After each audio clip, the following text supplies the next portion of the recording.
मसीह यीशु के पाक और जलाली नाम में आज सुबह आप सबको सलाम, गुड मॉर्निंग।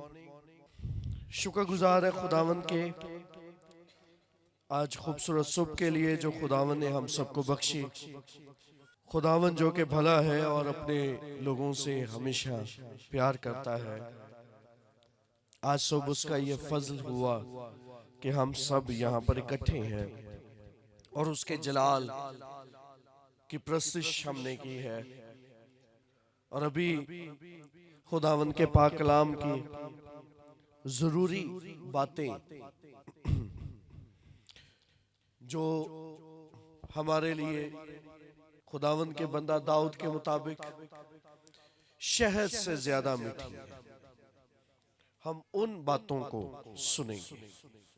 आमीन।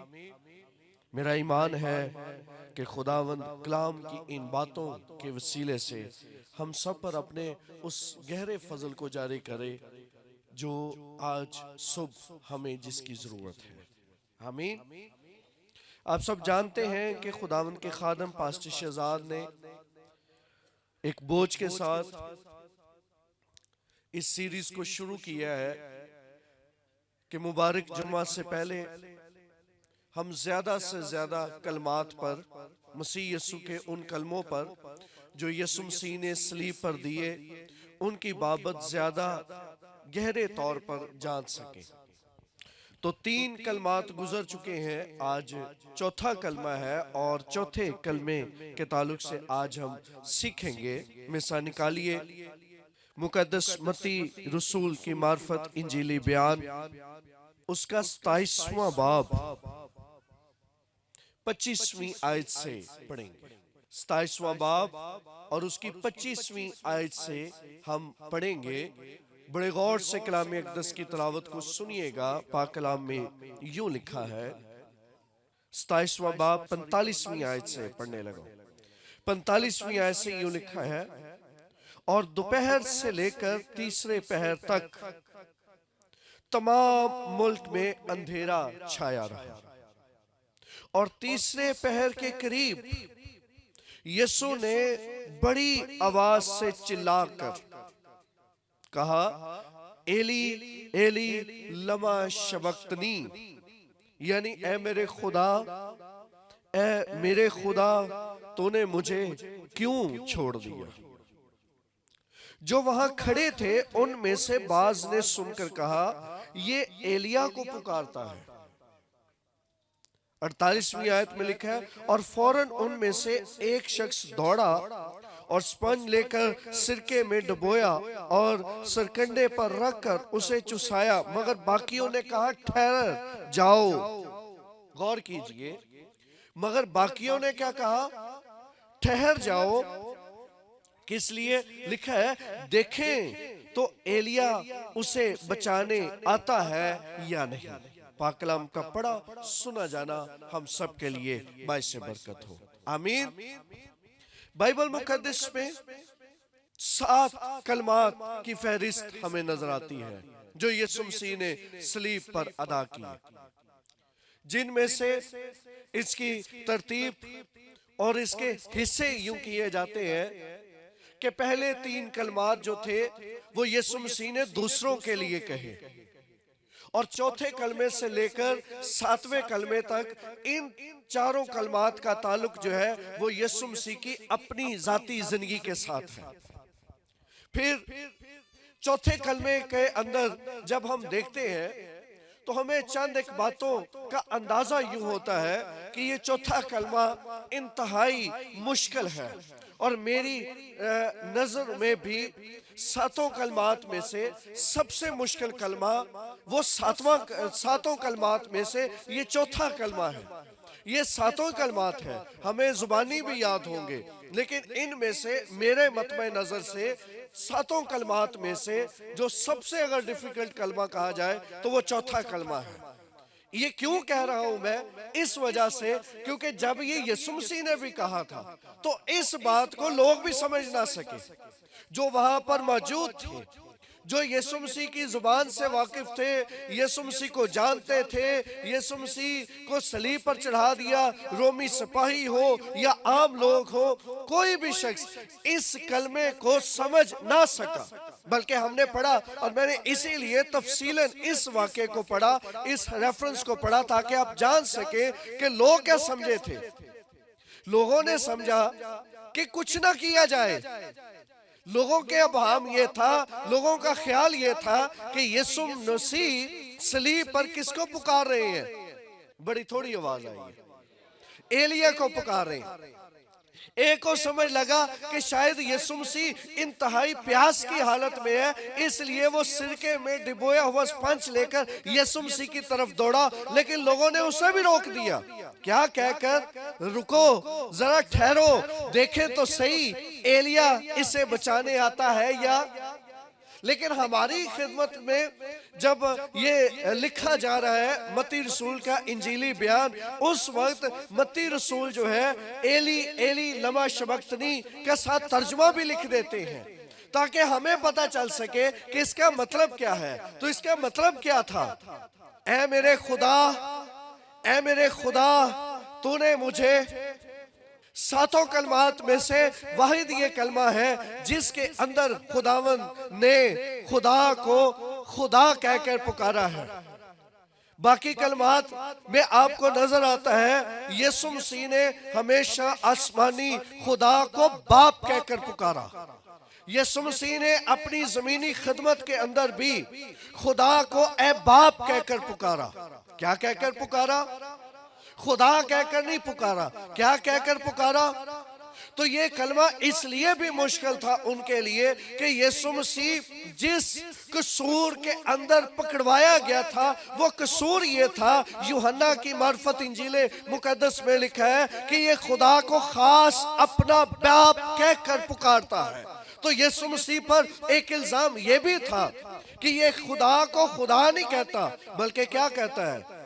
और ये बहुत बड़ा उस दौर के अंदर कुफर समझा जाता था, एक बहुत बड़ा क्राइम समझा जाता था कि खुदा को बाप कहकर पुकारता है।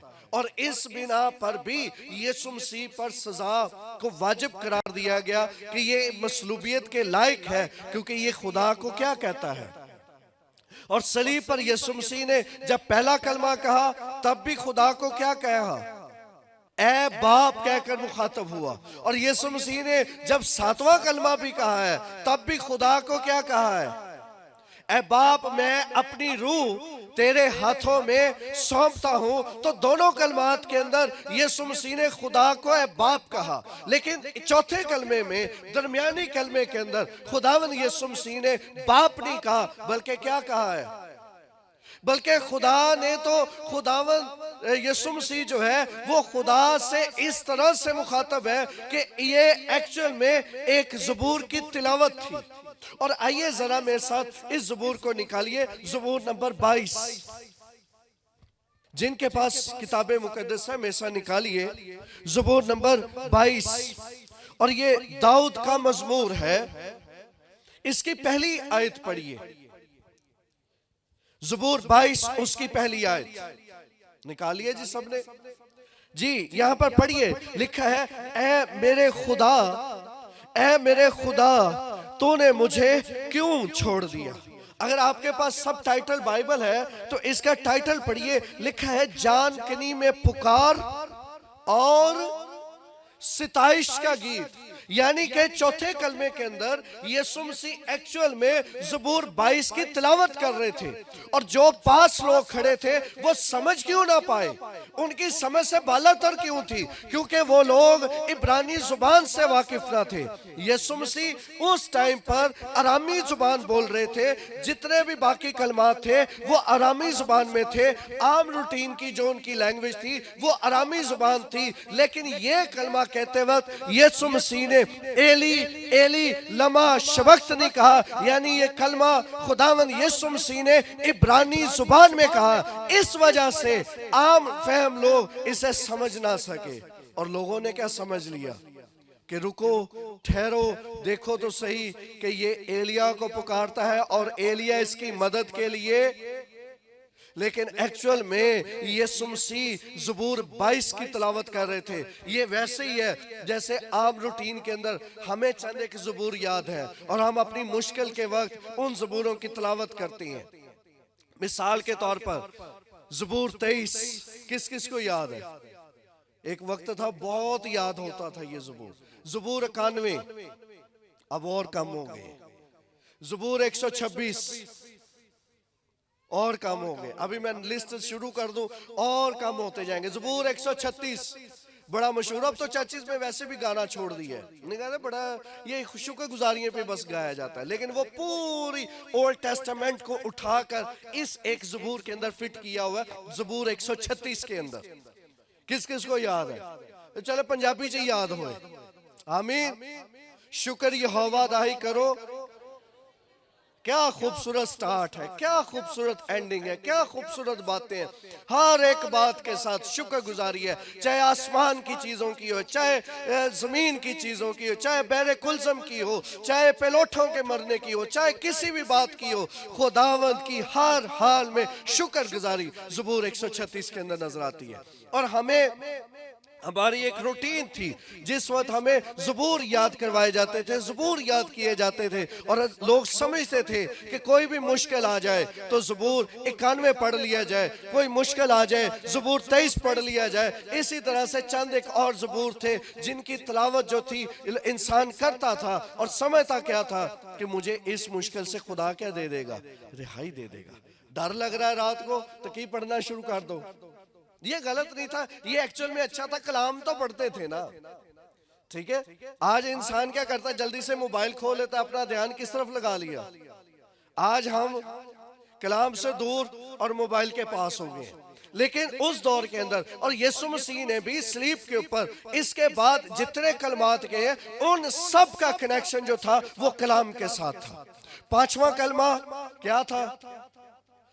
पांचवा कलमा मैं सिर्फ कवायद को याद है, बाकी हर साल ईद नहीं मनाते, गुड फ्राइडे नहीं मनाते जी। पांचवा कलमा मैं प्यासा, ये भी ज़बूर 69 की 69 ज़बूर की तिलावत है। इसके अलावा जो है सातवां जो है कलमा वो उसके अंदर भी, छठा कलमा तमाम हुआ। इन सब के अंदर आपको कलाम कलाम कलाम बार बार नजर आएगा। और ज़बूर 22 की तिलावत से मुराद ये था, ज़बूर 22 इसलिए यीशु मसीह पढ़ रहे हैं स्लीप के ऊपर क्योंकि इसका आगाज एक जानकनी की हालत में है, लेकिन इसका एंड एक बहुत बड़े शानदार तरीके इसके साथ होता है। इसका आगाज तो एक पस्ती की हालत में है, लेकिन इसका इख्तिताम जो है एक बड़े जलाल के साथ होता है। इसका आगाज जो है वो इसी बात से है कि दुख है, रंज है, जो है मुसीबत है, लेकिन इसके आगे बढ़ते जाइए। इसकी 21वीं 22वीं आयत के अंदर पढ़िए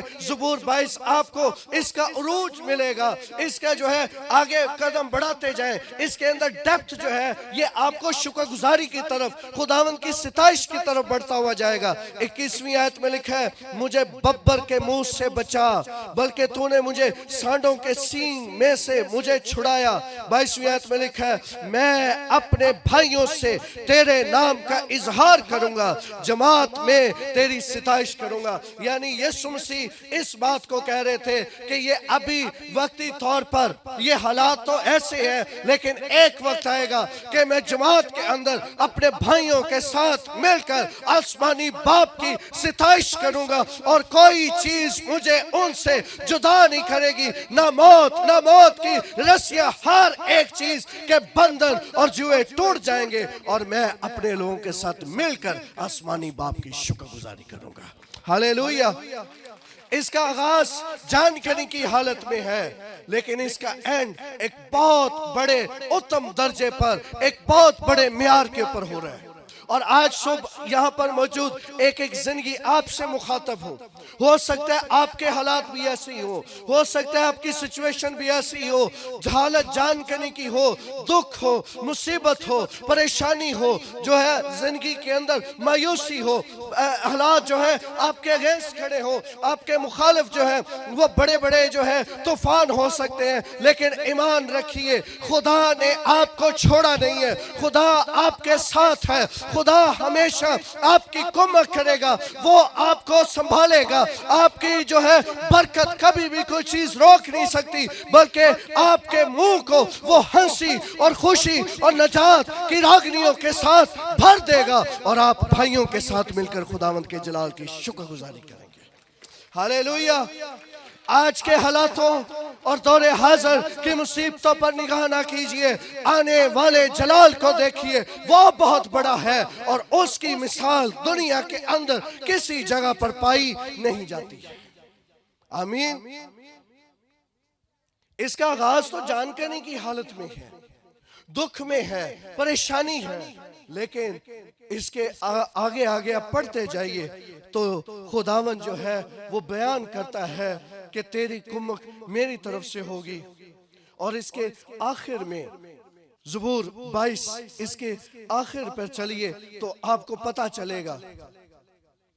29वीं, 30वीं, 31वीं आयत पढ़िए, आपको ज़बूर 22 की समय लगेगी कि क्यों यीशु मसीह ये हवाला पढ़ रहे हैं। लिखा है, दुनिया के सब असुदा हो लोग खाएंगे और सिजदा करेंगे। दुनिया के सारे लोग ही करेंगे, खाएंगे और सिजदा करेंगे। वो सब जो खाक में मिल जाते हैं उसके हुजूर झुकेंगे, बल्कि वो भी जो अपनी जान को जीता नहीं रख सकता, एक नस्ल उसकी बंदगी करेगी। क्या करेगी? साठ यही है कि ऐ खुदावन बहुत हालात बुरे हैं, ऐ खुदावन मुसीबत है, ऐ खुदावन हालातों के अंदर परेशानी है, लेकिन लिखा है एक नस्ल उसकी बंदगी करेगी। दूसरी पुश्त खुदावन की खबर दी जाएगी, वो आएंगे और उसकी सदाकत को एक कौम पर जो पैदा होगी ये कहकर जाहिर करेंगे कि उसने ये काम किया। और वो जनरेशन, आज मैं ये समझता हूँ, अपनी जनरेशन को समझिए जिसके अंदर खुदावन के सब अजायब का इजहार किया जा रहा है। हालेलुया। आज बताया जा रहा है कि खुदावन ने क्या किया। पहले बात की जाती थी कि आपने खुदा के लिए क्या करना है, लेकिन अब हम इस बात की मुनादी करते हैं, 2000 सालों से इस बात की मुनादी की जाती है कि यीशु ने हमारे लिए क्या काम किया है। हालेलुया। और उसने काम क्या किया है? उसने अपनी जान हमारे लिए दी है ताकि हम इस जहान की गुलामी से छूटकर उस जहान के वारिस बन जाए जो आने वाला है, जो अब्दी है और जो कोई हमसे छीन नहीं सकता। और वो ऐसा जहान है जो हाथ का बनाया हुआ नहीं है, बल्कि इलाही कुदरत के साथ बना हुआ है। हालेलुया। वो अब्दी जहान है जो हमारे लिए है।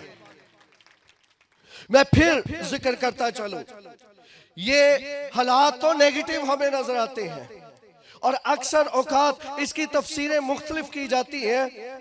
मैं उनकी तरफ नहीं बढ़ना चाहता, वो बहुत ज्यादा डिटेल्ड चीजें हैं और अपने अपने नजरियात हैं। बाज लोग समझते हैं वाकई खुदावंद यीशु मसीह को छोड़ दिया गया, बाज समझते हैं कि नहीं छोड़ा गया, बाज समझते हैं कि छोड़ा नहीं गया लेकिन थोड़ी देर के लिए रुख साइड पर कर लिया गया। वटएवर जो भी आपके नजरियात हैं आप उनके साथ चल सकते हैं, लेकिन मैं आपकी तवज्जो दिलाना चाहता हूं 45वीं आयत पर। लिखा है, और दोपहर से लेकर तीसरे पहर तक तमाम मुल्क में अंधेरा छाया रहा। और मैं आज सुबह आपकी खिदमत में अर्ज करना चाहता हूं, एक कनेक्शन आपके खिदमत में अर्ज करना चाहता हूं। यीशु मसीह की मसरूफियत दिन के वक्त हुई, लेकिन यीशु मसीह की पैदाइश रात के वक्त थी, लेकिन ऐसी रात थी लेकिन जलाल के वसीले से रोशन हो गई। आमीन।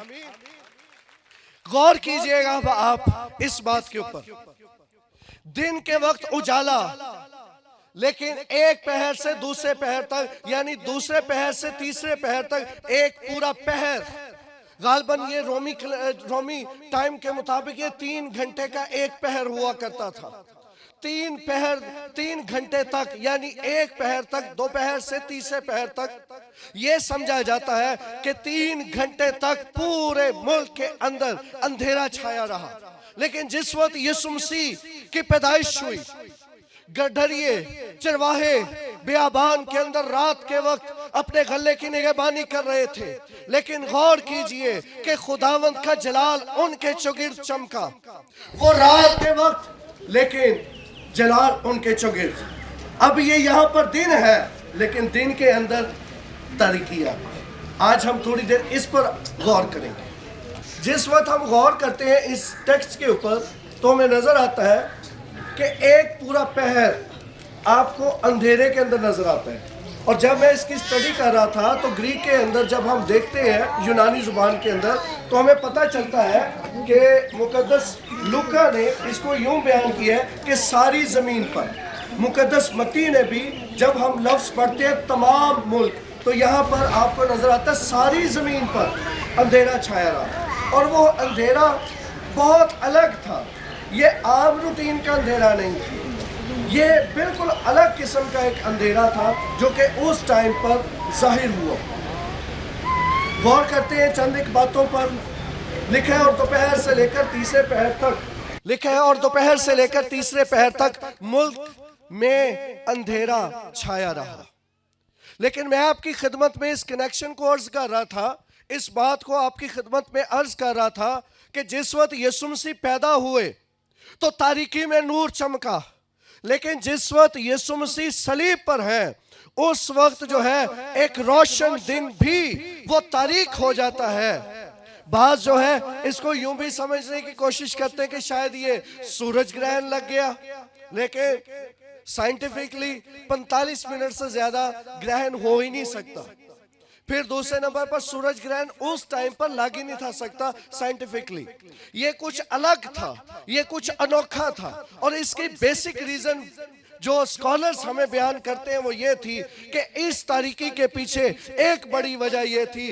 नंबर 1, वो ये बताते हैं कि एक रास्तबाज को मसलूब किया जा रहा था, एक रास्तबाज को मसलूब किया जा रहा था। दूसरे नंबर पर यह बयान किया जाता है कि यह इतना हौलनाक मंजर था, इस वजह से तारीकी थी ताकि हर बंदा अपने किए हुए इस काम पर, एक रास्तबाज के मसलूब करने पर पशेमान हो सके। वो इस बात का इकरार कर सके कि इन्होंने बहुत बड़ा क्राइम किया है, बहुत बड़ा गुनाह किया है, और इस बात को महसूस करे। और तीसरे नंबर पर जो खास बात यह है कि हर इंसान समझे कि दुनिया के अंदर गुनाह की वजह से इसी तरह से तारीकी है। गुनाह की वजह से दुनिया के अंदर इसी तरह से तारीकी मौजूद है। लेकिन आज का इंसान बाज़ औक़ात ये समझने से कासिर है कि दुनिया के अंदर तारीकी है, फिर क्यों जो है दुनिया की ख्वाहिशें मेरे अंदर जोश मारती हैं। बाइबल में लिखा है, ना दुनिया से मोहब्बत रखो, ना उन चीजों से जो दुनिया के अंदर पाई जाती है, क्योंकि दुनिया के अंदर एक्चुअल में पाया क्या जाता है। लेकिन जहां पर मसीह होगा, जहां पर यीशु होगा, जहां पर यहोवा होगा, जहां पर यीशु नासरी होगा, नजात दहिंदा होगा, याद रखिए वहां पर अगर रात भी होगी तो खुदावंद के जलाल से दिन की तरह उजाला हो जाएगा। हालेलुया। लेकिन दुनिया और दुनिया की चीजें जहां पर भी हो, वो चाहे जैसे मर्जी वाज़े क्यों ना हो, चाहे जैसे मर्जी रोशन क्यों ना हो, वो तारीख है। लेकिन जहां पर मसीह है वहां पर हकीकी नूर है, क्योंकि हकीकी नूर यीशु नासरी है और आफताब सदाकत यीशु नासरी है। जब उसे मसलूब किया गया तो समझा ये जा रहा था कि एक रासबाज को मसलूब किया जा रहा है और इस वजह से तारीकी है। लेकिन उससे भी बढ़कर ये बात थी कि यीशु नासरी ने उस तारीकी को जो दुनिया पर कब्जा किए हुए थे, उस तारीकी का खात्मा सलीब के वसीले से कर दिया, और वो तारीकी यीशु मसीह की सलीब की कुदरत से जाती रही और आज तक उस तारीकी को शिकस्त हुई है। हालेलुया। हम समझते खाली मौत को यीशु ने शिकस्त दी है, और मौत को भी दी है, लेकिन मौत के अलावा एक बहुत बड़ी चीज जो दुनिया के अंदर राज करती थी वो है तारीकी। लोग अदम मार्फत की वजह से हलाक हो गए। क्यों? नॉलेज नहीं है। तारीकी, ज़हनों के ऊपर पर्दे, तारीकी, ये सब चीजें तारीकी की बातें हैं। इंसान हैवाने खसलत के अंदर तारीकी, इंसान गुनाह करके पछताता नहीं है, उसके अंदर पछतावा नहीं है। वजह क्या? तारीकी। इन सब तारीकियों का खात्मा यीशु मसीह ने सलीब के ऊपर किया है। हालेलुया। आज अगर कुछ समझता है मेरा घराना या मेरी जिंदगी तारीकी के अंदर है, आज गुड न्यूज ये है, सलीब की कुदरत के पास आ जाए, सलीब के पास आ जाए। खुदावन तुझे अपने जलाल से हर किस्म की तारीकी को दूर करके तुझे जो है रोशन करेगा, क्योंकि आफताब सदाकत यीशु नासरी है। हालेलुया। पहले 3 कलमात तो लोगों के लिए थे। नंबर 1 लोगों के लिए, नंबर 2 डाकू के लिए, नंबर 3 जो है मुकद्दस मरियम और यूहन्ना की बाबत। लेकिन चौथे कलमे के अंदर जब असल में कफारे का काम हुआ, जब कफारे का काम शुरू होता है, जब यीशु मसीह अपनी जान जो है वो कुर्बान करने के लिए पेश कर रहा है, उस वक्त पूरी तारीकी ने कवर कर लिया ताकि कोई देख ना सके। अंधेरा छा गया। एक कमेंटेटर ये भी कहता है कि ऐसा अंधेरा था कि लोग लाइट भी जलाते थे और लाइट ऑन नहीं थी होती, और ऐसा अंधेरा था कि किसी को कोई चीज नजर नहीं आ रही थी। ऐसी तारीकी। एक कमेंटेटर ये भी लिखता है कि उस तारीकी के बारे में बड़े बड़े स्कॉलर्स, यानी कि पहली सदी का एक बहुत बड़ा नाम पॉलीकार्प ने भी इस तारीकी का जिक्र किया हुआ है। लेकिन ये तारीकी मैसेज क्या दे रही थी? कोई यीशु के कफारे को देखे ना, कोई यीशु की सलीब को ना देखे। तारीकी ऐसी आ गई कि कोई सलीब को जान ना सके। तारीकी ऐसी आ गई कि कोई सलीब तक पहुंच ना सके। तारीकी ऐसी आ गई कि कोई उस सलीब को जान ना सके। लेकिन ये नहीं पता कि तारीकी जितनी मर्जी भयानक क्यों ना हो, सलीब की कुदरत उससे भी ज्यादा जलाली है, जिसने हर किस्म के अंधेरे को खत्म कर दिया, मिटा डाला। और आज 2000 साल गुजरने के बाद भी इस तरीके का वजूद खत्म है और जलाल का वजूद है, यीशु का वजूद है। सलीब की कुदरत आज भी जारी है, आज भी कलीसिया रोशन है, तो इसी सलीब से रोशन है, क्योंकि ये रोशन सलीब की कुदरत यीशु मसीह ने जारी की हुई है। हालेलुया। इब्लीस तो चाहता था कि हर वो चीज जो सलीब की हो उसे मिटा डाले, उसे छुपा दे, उसे खत्म कर दे, इसीलिए तारीकी आ गई। लेकिन ये नहीं पता कि तारीकियों से बड़ा नूर है। जब नूर चमकता है तारीकी जाती रहती है, और जहां पर नूर है वहां पर तारीकी का कोई भी जरा बाकी रह नहीं सकता। आमीन। यूहन्ना रसूल इसीलिए यूहन्ना की इंजील पहले बाब में नूर और तारीकी की बात करता है, क्योंकि दुनिया के अंदर थी तारीकी, आसमान पर था नूर, लेकिन जब वो नूर जमीन पर आ गया उसने जमीन की सारी तारीकी को मिटा डाला और जमीन को भी रोशन कर दिया। आज उन रोशन की हुई चीजों में एक बड़ा नाम कलीसिया का है, खुदा के लोगों का है, जो आज भी दुनिया के अंदर रोशन है। इसीलिए यीशु मसीह ने कहा, तुम दुनिया के हमें नूर बख्शा कब गया, ये नूर जलाया कब गया है? जब सलीब के ऊपर यीशु मसीह ने अंधेरे को क्या कर दिया, तारीकियों को खत्म कर दिया, ते नूर जल गया। ते नूर आज है कौन है? मैं भाई नूर दी गल नहीं करन दिया, मैं कलीसिया दी गल करन दिया। आज कलीसिया क्या है? आज कहिए मैं हकीकी नूर हूं। कहिए, बोलिए आवाज का, मैं कहिए मैं नूर हूं, मैं दुनिया का नूर हूं। मुझे खुदा ने रोशन किया है ताकि तारीकी के कामों को मिटाऊं, तारीकी जाती रहे। बुलंद आवाज से बोलिए, कहिए मैं नूर हूं। ए नूर जलिया क्यों है? क्योंकि सलीब पर यीशु मसीह ने अपनी जान दी है। वो जान दे गया ताकि हम रोशन हो सके। आमीन। हालेलुया। आवाज फिर थोड़ी, हालेलुया। हुणे बत्ती गई सी ते किंज सारे गुमसुम, मैं भी सारे चुप। ते जिवें लाइट आई ते नाल ही ते मैं चाहना जिन सलीब तो साडे लई रोशनी जारी हुई उंज दी आवाज साडी भी होवे। आमीन।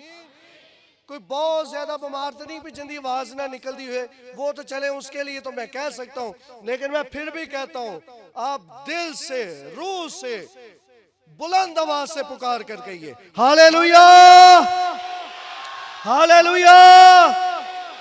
मैं समझता हूं ये वो तरीकी है जिसका खात्मा आपके नारे ने किया है, और यही तरीकी है जो हमें बोलने नहीं देती, हमें कलाम सुनने में रुकावटें हैं। जो तुसी नारे शारे मार दे हो ए तरीकी जानती रहती, इंसान जो है वो जोश से भर जाता है, रिवाइव हो जाता है, और वो समझता नहीं मैं जिंदा हूं। आमीन आमीन।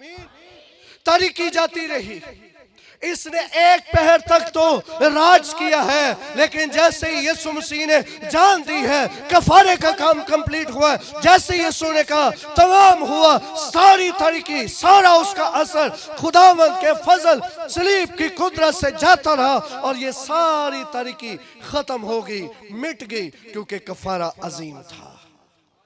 हालेलुया। इसलिए आज सुबह ये खिदमत आपकी के अंदर अर्ज कर रहा हूं कि जानिए जितनी मर्जी तरीकी आ जाए, जितना मर्जी अंधेरा आ जाए, अंधेरे से बढ़कर रोशनी है, और जब वो चमकती है अंधेरा ठहर नहीं सकता, अंधेरा जाते ही जाता है। तरीकी की कुव्वतें भागती हैं, तरीकी के अंदर सारी चीजें जाती रहती हैं, और फिर खुदावंद जो हमें अपने जलाल से रौनक बख्शता है। आमीन हालेलुया।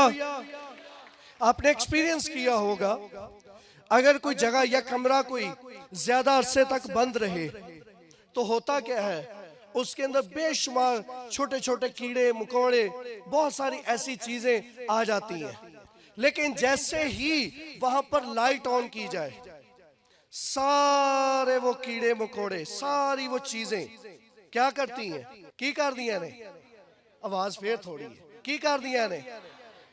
याद रखो एंजी हकीकी नूर जदों चमकदा है, याद रखिए जब यीशु नासरी का जलवा होता है, याद रखिए जब वो जलाल के साथ जाहिर होता है, हर वो छोटे से छोटा कीड़ा गुनाह का, हर वो नाकामी की कुव्वत, हर वो मायूसी की कुव्वत, हर वो कुव्वत जो आपको परेशान करती है, जब वो हकीकी नूर चमकता है, याद रखिए सारी कुव्वतें इसी तरह से इब्लीस की भाग जाती हैं और आपकी जिंदगी में जलाल से भर जाती है।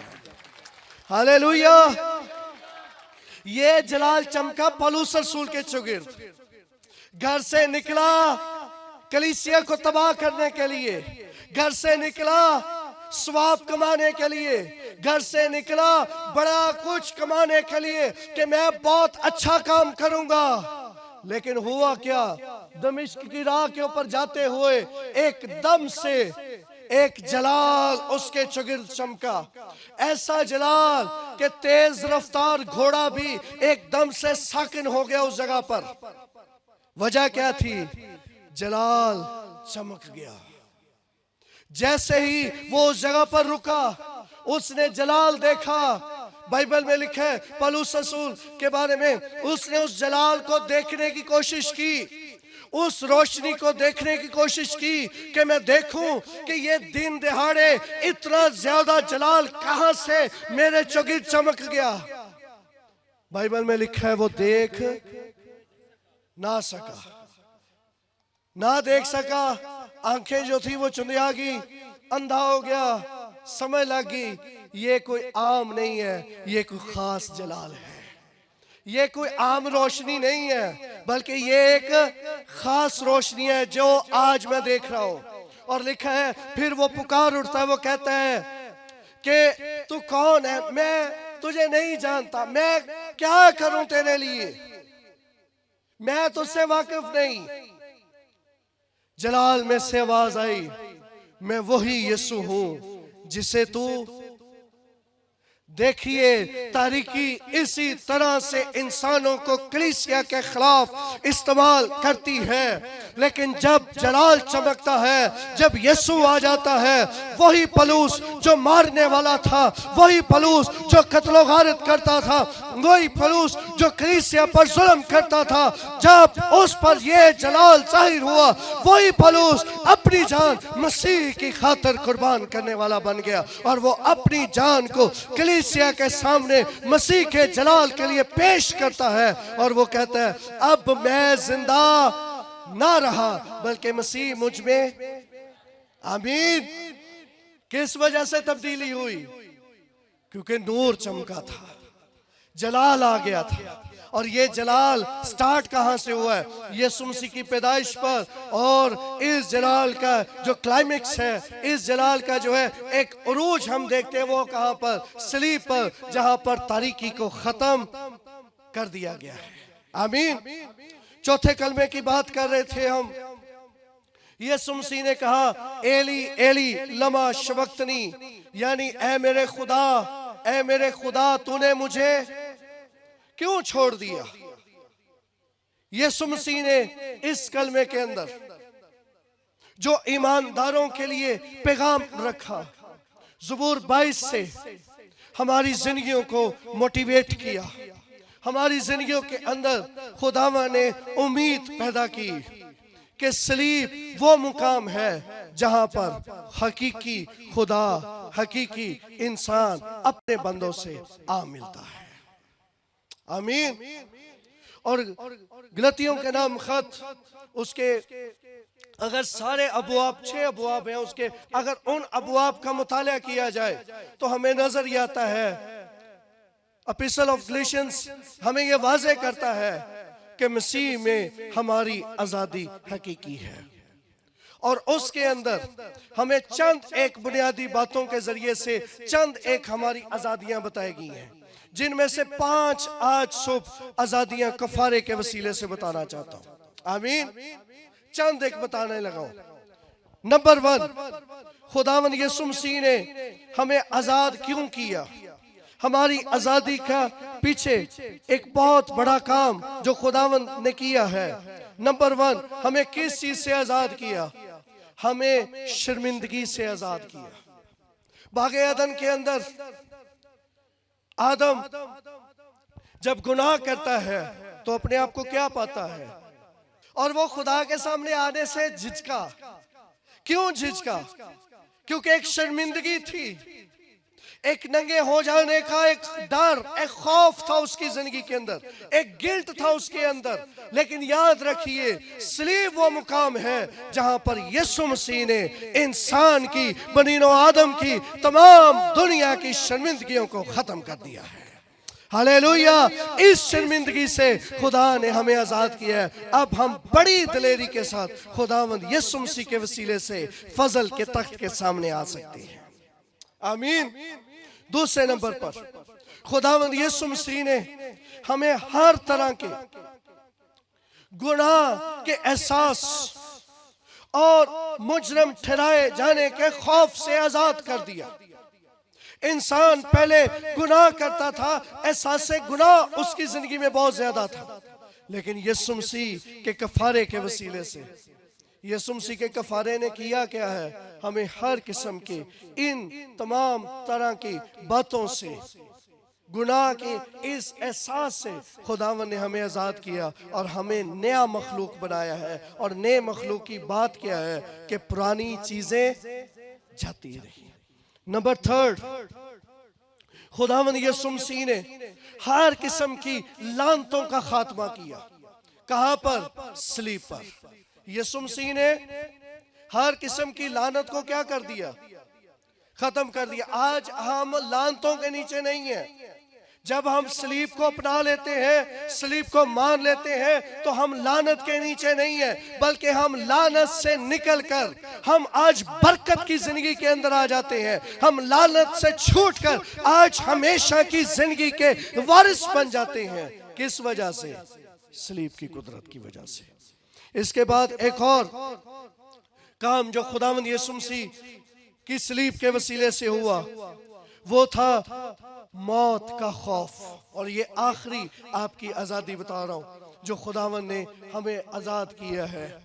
पहले इंसान क्या था? मौत के खौफ में था। नंबर 1, खुदावन ने आदम से कहा जिस रोज तूने फल खाया तू, बोलिए सब, जिस रोज तूने फल खाया तू, और इंसान फल खाने की वजह से मौत का गुलाम बन गया। और बाइबल में लिखा है मौत ने सब पर राज किया, हर एक शख्स पर मौत ने राज किया। लेकिन जैसे ही यीशु मसीह आए, यीशु मसीह के कफारे ने एक बड़ा काम किया। और वो काम क्या किया? खुदावंद यीशु ने हम सबको मौत से निकालकर जिंदगी का वारिस बना दिया। हालेलुया। अब हम मौत के ताबे नहीं, मौत से आजादी मिल गई और खुदावंद यीशु मसीह ने हमें आजाद कर दिया है। हालेलुया। लेकिन अफसोस अभी भी कईयों को मरने का खौफ है। पास अब दुआ करो, डॉक्टर ने की कहता है। याद रखिए यीशु का कफारा इतना कीमती है, वो बड़ी से बड़ी रिपोर्टों को बदलने की कुदरत रखता है। हालेलुया। वो बड़े से बड़े कामों को करने की कुदरत रखता है। और एक आखिरी रेफरेंस पढ़ेंगे, मेरे साथ निकालिए पतरस का खत, पहला खत, पतरस का खत, बड़ा जबरदस्त रेफरेंस हमें यहां पर मिलता है। पतरस का खत, पहला बाब, उसकी 18वीं आयत में लिखा है। पतरस का पहला खत, पहला बाब, 18वीं आयत से लिखा है, क्योंकि तुम जानते हो कि तुम्हारा निकम्मा चाल चलन जो बाप दादा से चला आता था, उससे तुम्हारी खलासी फानी चीजों यानी सोने चांदी के जरिए से नहीं हुई, बल्कि एक बेऐब और बेदाग बर्रे यानी मसीह के बेशकीमत खून से हुई है। हालेलुया। हमारी खलासी किससे हुई? फानी सोने चांदी से नहीं, बल्कि बेशकीमत खून से हमारी खलासी हुई है, हमारी आजादी हुई है। इसलिए ना तो हमें किसी किस्म का खौफ है मौत का, ना किसी किस्म के गुनाह का, ना किसी शर्मिंदगी का, ना किसी गिल्ट का। आज हमें खुदावन ने आजाद किया है अपने कफारे के वसीले से, क्योंकि ये कफारा तमाम कफारों से बढ़कर है, क्योंकि इस कफारे में बहाया जाने वाला खून मेरे और आपके यीशु का था, जिसने आज हमें आजाद किया है। हालेलुया। हालेलुया। इसलिए ईमान रखो, तारीकी जाती रही है। हालेलुया। तारीकी की जगह नूर आया है। हालेलुया। और इस नूर ने तारीकियों को खत्म किया है, और इस नूर ने हमारी उदासियों को खत्म किया है। इस नूर ने आज हमें रोशन किया है, और ये वो नूर है जो खुद भी नूर है और हमें भी रोशन बनाता है। हालेलुया। हालेलुया। और आखिरी बात कहूंगा, मार्टिन लूथर की एक बात है। मार्टिन लूथर की जिंदगी से मंसूब एक वाकया है। कहा जाता है कि एक दफा मार्टिन लूथर अपने घर में बैठा था, प्रेयर में था, दुआ कर रहा था, खुदावंद की हुजूरी में झुका हुआ। लेकिन अचानक इब्लीस की एक कुव्वत आई उसके पास। उसने मार्टिन लूथर को उसके गुनाह याद करवाने शुरू कर दिए। उसने कहा तूने ये भी किया, तूने ये भी किया। एक लंबी फहरिस्त उसके सामने रख दी। लेकिन मार्टिन लूथर समझ गया। उसने इब्लीस को कहा ये लिस्ट अभी थोड़ी है, और लिस्ट बना। लिस्ट अभी क्या है? और लिस्ट बना। और गुनाह सामने आए। मार्टिन लूथर ने कहा इब्लीस की उस कुव्वत को, उसने कहा ये जो इतनी लंबी लिस्टें तो मेरे सामने ले आया है, ये तो यीशु के एक खून के कतरे से कब की माफ होगी। तो इतनी लंबी लिस्ट लेकर आया हुआ है। ये पावर है मसीह के कफारे की, ये पावर है मसीह के खून की। हमारे गुनाहों के चाहे पलंदे क्यों ना भरे हों, कंप्यूटरां दे कंप्यूटर क्यों ना परे हों, दस्तियां दे दस्ते क्यों ना परे हों, लेकिन याद रखिए ये मसीह के खून के कफारे के सामने कोई भी चीज ठहर नहीं सकती, क्योंकि नूर आया है और उसने सारी तारीकी के कामों को मिटा डाला हुआ है। हालेलुया। अब ये समझ के नारा लगाइए कि हम आजाद हैं, और मिल के नारा लगाइए हालेलुया, हालेलुया, हालेलुया। अब मुझ पर तारीकी की हुक्मरानी नहीं है, मैं नूर में हूं और नूर में चलूंगा। हालेलुया। ऐ यीशु ने सारा कुछ धो के सानू साफ कर देता है, इसीलिए वो हमें नए मखलूक कहता है। हम नए सिरे से पैदा हुए हैं। आमीन। आए अपने सरों को झुकाएं, खुदावंद की हुजूरी में शुक्रगुजारी कीजिए उसकी अजीम कुर्बानी के लिए कि ये खुदावंद तेरे नूर के बख्शे रहने के लिए तेरा शुक्र। तूने मुझे नूर बना दिया, तेरा शुक्र।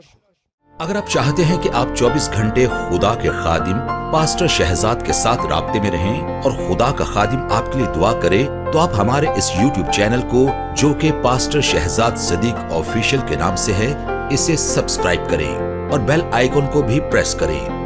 God bless you all.